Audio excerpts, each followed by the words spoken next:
नमस्कार। चलिए आज सीधे स्थिर विद्युत की दुनिया में चलते हैं। एक ऐसे फंडामेंटल लॉ को समझने की कोशिश करते हैं जो हमारे आसपास की लगभग हर चीज को कंट्रोल करता है, और वो है कूलाम का नियम। तो शुरुआत एक बहुत ही दिलचस्प सवाल से करते हैं। सोचिए जरा, दो स्टेशनरी चार्जेस हैं जो एक दूसरे को टच भी नहीं कर रहे, फिर भी वो खाली स्पेस में एक दूसरे पर फोर्स कैसे लगाते हैं? मतलब वो एक दूसरे से बात कैसे करते हैं? है ना एक पहेली जैसी बात। इस पहेली का जवाब हमें मिलता है 18वीं सदी में। तब एक French physicist Charles Augustin de Coulomb ने इस इनविजिबल फोर्स को नापने का, उसे डिस्क्राइब करने का एक तरीका खोज निकाला। तो कूलम का नियम क्या कहता है? एसेंशियली ये बताता है कि ये जो फोर्स है वो दो चीज़ों पर डिपेंड करता है। पहली बात, चार्जेस कितने स्ट्रांग हैं, यानी उनके प्रोडक्ट पर। और दूसरी बात, वो एक दूसरे से कितनी दूर हैं, यानी उनके बीच की दूरी के स्क्वायर पर। मतलब सीधा सा हिसाब है, ज्यादा चार्ज तो ज्यादा फोर्स, और ज्यादा दूरी तो फोर्स उतना ही कम। इसे ऐसे इमेजिन कीजिए, हमारे पास दो पॉइंट चार्जेस हैं, Q1 और Q2, और उनके बीच की दूरी है R। कूलम का नियम हमें वो टूल देता है जिससे हम इनके बीच लगने वाले फोर्स F को कैलकुलेट कर सकते हैं। और ये रहा वो पावरफुल फॉर्मूला जो इस पूरी कहानी को एक साथ बांधता है। F यानी फोर्स, Q1 और Q2 हमारे चार्जेस हैं, और R उनके बीच का डिस्टेंस, और K एक कांस्टेंट है जो ये पक्का करता है कि हमारी कैलकुलेशन सही हो। देखिए कितना सिंपल और कितना एलिगेंट है ना? लेकिन एक मिनट रुकिए, कहानी में एक ट्विस्ट है। क्या होगा जब ये चार्जेस वैक्यूम या हवा में ना होकर किसी और चीज में हो, जैसे पानी में या कांच में? क्या फोर्स तब भी उतना ही स्ट्रांग रहेगा? चलिए पता लगाते हैं। और होता यह है, जो कि काफी इंटरेस्टिंग है, कि जब चार्जेस को किसी मीडियम में रखा जाता है तो उनके बीच का फोर्स कम हो जाता है। वैक्यूम में फोर्स मैक्सिमम होता है, लेकिन कोई भी मीडियम एक शील्ड की तरह काम करता है जो उस फोर्स को वीकेन कर देता है। तो सवाल यह है कि इस कमी को मेजर कैसे करें? यहीं पर एंट्री होती है परावैद्युतांक की, जिसे डाइलेक्ट्रिक कांस्टेंट भी कहते हैं। ये और कुछ नहीं, बस एक नंबर है, एक सिंपल सा नंबर जो हमें बताता है कि कोई मीडियम वैक्यूम के मुकाबले फोर्स को कितने गुना कम कर रहा है।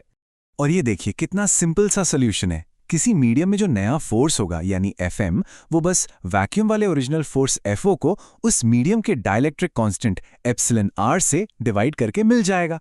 कितना नीट है। अब इस टेबल को देखिए, इससे बात और भी क्लियर हो जाएगी।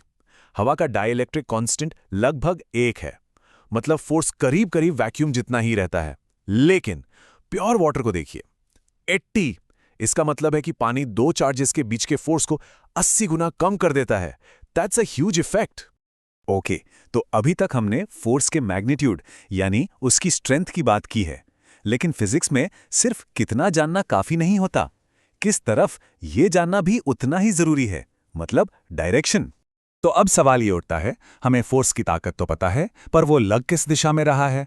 अगर एक चार्ज दूसरे को पुश या पुल कर रहा है, तो वो पुश या पुल किस डायरेक्शन में है? इसी सवाल का जवाब हमें मिलता है कूलम के नियम के वेक्टर फॉर्म से। यहां देखिए, Q1 पर Q2 जो फोर्स लगा रहा है, जिसे हम F12 कहेंगे, और Q2 पर Q1 जो फोर्स लगा रहा है, यानी F21, ये दोनों मैग्नीट्यूड में एकदम बराबर होते हैं, लेकिन उनकी डायरेक्शन ठीक ऑपोजिट होती है। और ये इक्वेशन इसी रिलेशनशिप को मैथमेटिकली दिखाती है। ऊपर जो एरो है वो डायरेक्शन बताता है, और ये जो माइनस साइन है वो बताता है कि दोनों फोर्सेस एक दूसरे के ऑपोजिट हैं। और ये कुछ जाना पहचाना लग रहा है ना? बिल्कुल, ये न्यूटन के तीसरे नियम के जैसा ही है। For every action there is an equal and opposite reaction. कितना अमेजिंग है कि इलेक्ट्रोस्टैटिक्स का एक फंडामेंटल रूल मैकेनिक्स के फंडामेंटल रूल से इस तरह जुड़ा हुआ है। ठीक है, तो दो चार्जेस की कहानी तो हमने समझ ली, लेकिन रियल वर्ल्ड में चीजें इतनी सिंपल कहाँ होती हैं? सोचिए, अगर हमारे पास दो से ज्यादा चार्जेस हों, तब क्या होगा? जरा इस सिनेरियो को इमेजिन कीजिए। एक सेंट्रल चार्ज है और उसके चारों ओर बहुत सारे दूसरे चार्जेस हैं, और ये सभी उस पर फोर्स लगा रहे हैं। तो अब उस एक चार्ज पर टोटल फोर्स कैसे निकालेंगे? क्या ये सब बहुत कॉम्प्लिकेटेड हो जाएगा? लकीली फिजिक्स हमें एक बहुत ही एलिगेंट सॉल्यूशन देता है, जिसका नाम है अध्यारोपण का सिद्धांत या सुपरपोजिशन प्रिंसिपल। ये प्रिंसिपल कहता है कि घबराने की जरूरत नहीं है, बस हर एक चार्ज की वजह से लगने वाले फोर्स को इंडिविजुअली कैलकुलेट करो और फिर उन सबको वेक्टोरियली जोड़ दो। मतलब प्रोसेस एकदम सिंपल है। स्टेप 1, पहले चार्ज की वजह से फोर्स निकालो। स्टेप 2, दूसरे चार्ज की वजह से फोर्स निकालो। और ऐसे ही जितने भी चार्जेस हैं सबके लिए रिपीट करो। और फाइनल स्टेप, इन सभी फोर्स वेक्टर्स को एक साथ जोड़ दो। That's it. मैथमेटिकली ये कुछ ऐसा दिखेगा। जो टोटल फोर्स F है वो F1, F2, F3 और जितने भी फोर्सेस हैं उन सब के वेक्टर सम के बराबर है। एसेंशियली हम एक बड़ी प्रॉब्लम को छोटे छोटे मैनेजेबल पार्ट्स में तोड़ रहे हैं। तो आखिर में सबसे जरूरी बात क्या है? वो ये है कि एक बहुत ही सिंपल सा नियम, कूलम्स लॉ, सुपरपोजिशन प्रिंसिपल की वजह से कितनी भी कॉम्प्लेक्स सिस्टम पर अप्लाई हो जाता है। यही तो फिजिक्स की पावर और ब्यूटी है। और ये हमें एक आखिरी सवाल के साथ छोड़ जाता है। अगर ये एक सिंपल सा नियम इतना पावरफुल है तो सोचिए, मॉलिक्यूल्स के बनने से लेकर आसमान में बिजली कड़कने तक और कौन कौन सी कॉम्प्लेक्स फिनोमेना हैं जिन्हें हम बस इन इंडिविजुअल फोर्सेस को जोड़कर एक्सप्लेन कर सकते हैं। सोचने वाली बात है ना।